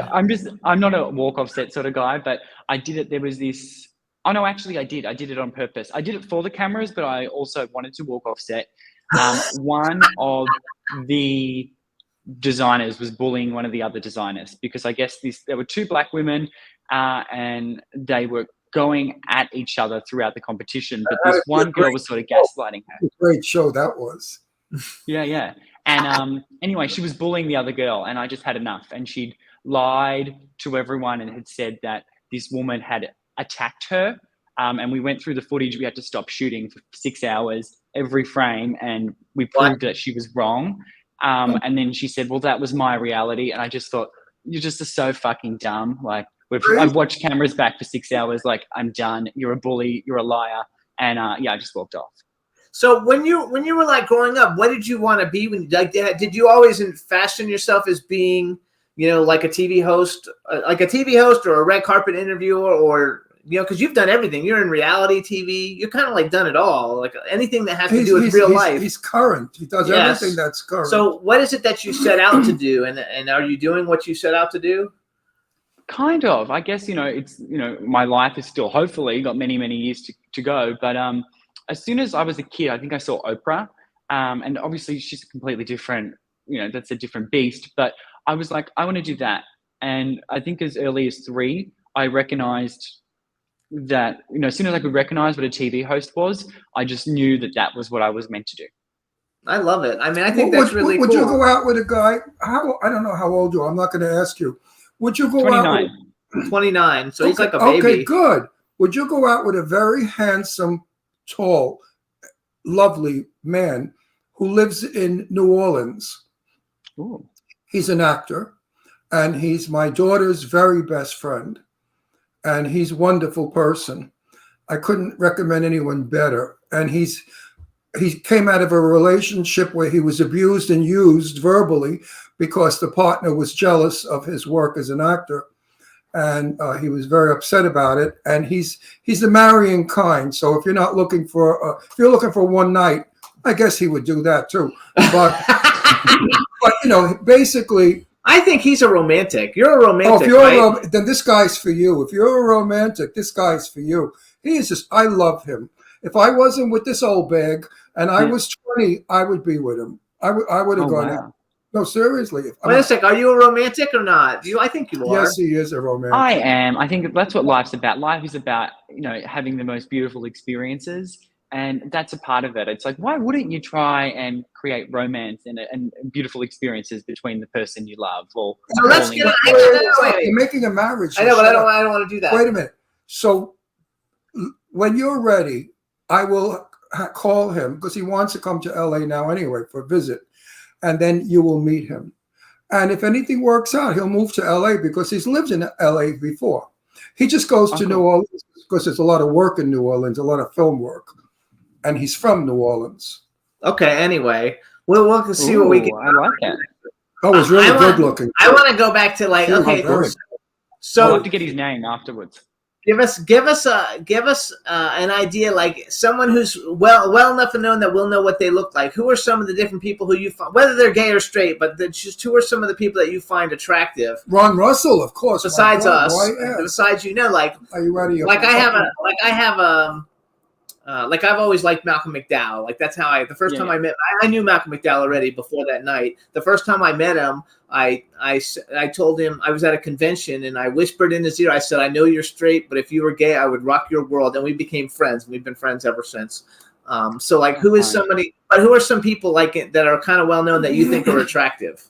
Like he likes Jason Rob Lowe. I think Rob Lowe is just, and I think he's honestly Rob Lowe, number one. And you know what? Cute. The guy I'm fixing you up with, I swear to God, no bullshit, is on his type. He's built like that. He could very well look the same coloring, the same hair, he could look anyway, like Rob Lowe's a good pick, and Rob Lowe's been around. You're too young to know. Have you seen like all the old Rob Lowe movies from back in the day? I have. I've seen some of them, yeah. So and back in the Demi Moore era and the Rat Pack and Yeah, I love all those. And did you see the one where he's I think he's in that movie where he's a rower with Julian Sands. He goes to like Oxford to be on the rowing team. With No, Julian. I haven't seen that one. That's a really good one. You have to see that. Okay, so let's move. So let's And talk. also, you know what's interesting? Because I have two types. I have Rob Lowe, and then I find The Rock really attractive. Who? Okay, The Rock. The Rock. The Rock. Come on. Dwayne Johnson.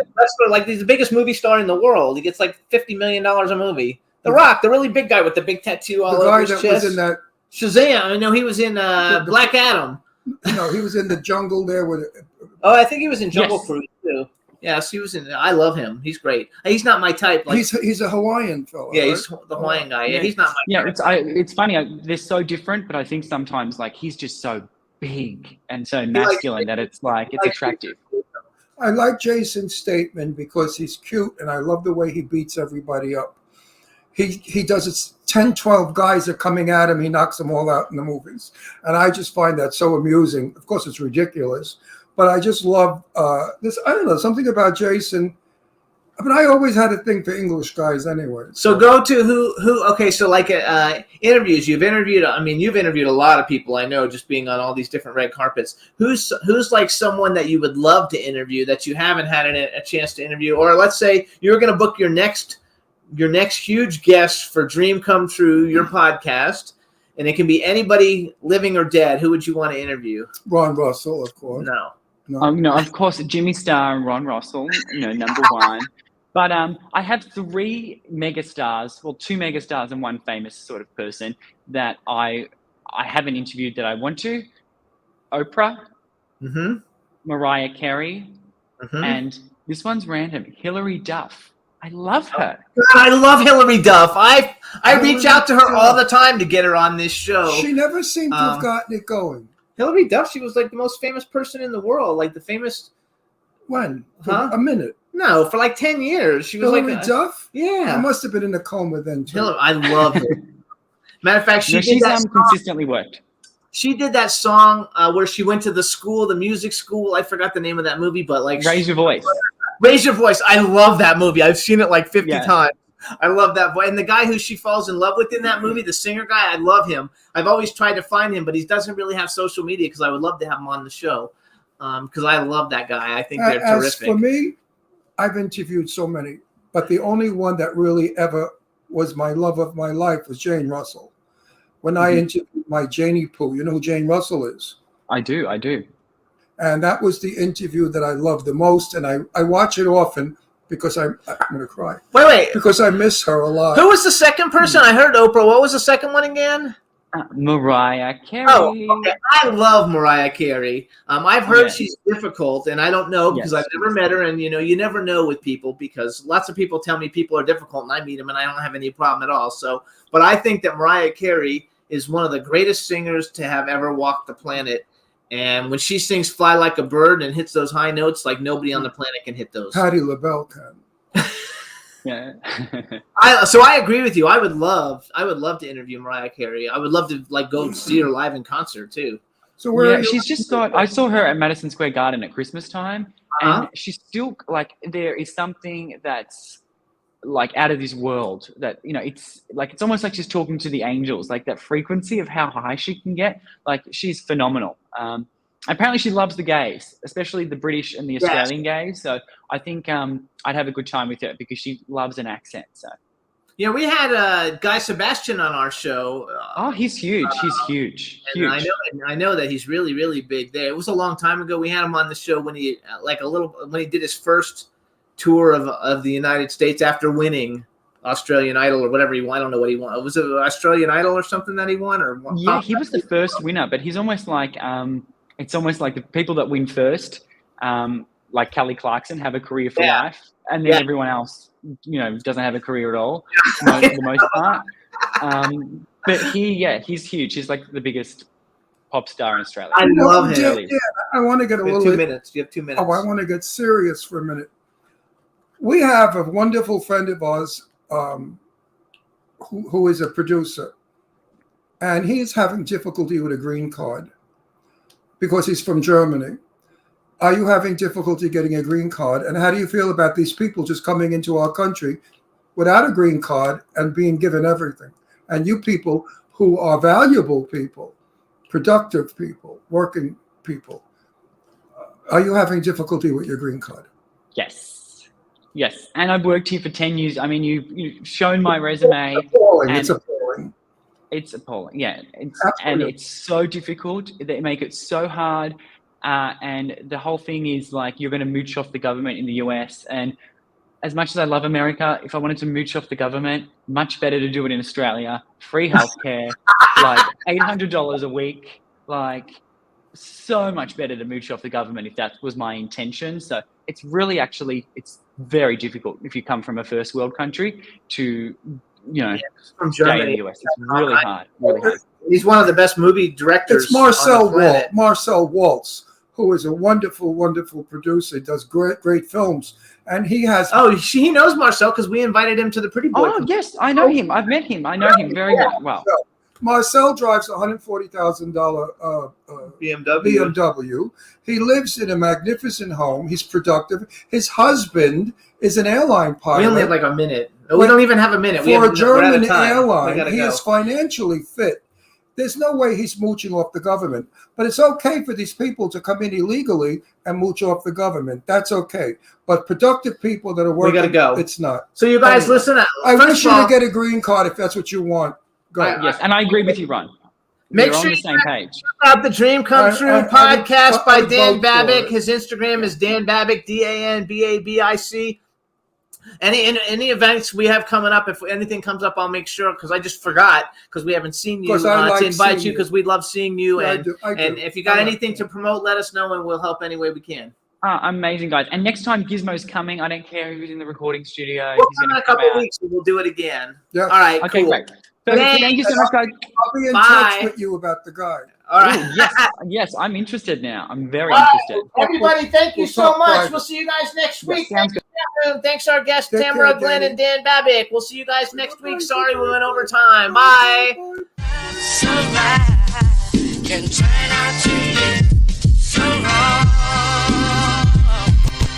Yeah, we in the mix. Yeah, we in the mix. It's another episode. Here we go. The Jimmy Star Show with Ron Russell. Interviewing the hottest, newest, and truest of today's celebrities. Make sure to subscribe so you can get notified weekly. Jimmy Star, he's the king of cool. Ron Russell, he's a gorgeous dude. Chat room is live and you would be a fool not to vibe with us at the Jimmy Star Show with Ron Russell. So come watch it live on W4CY Radio. Miss some past episodes? Download on iTunes. The Jimmy Star Show with Ron Russell. It's the Jimmy Star Show with Ron Russell.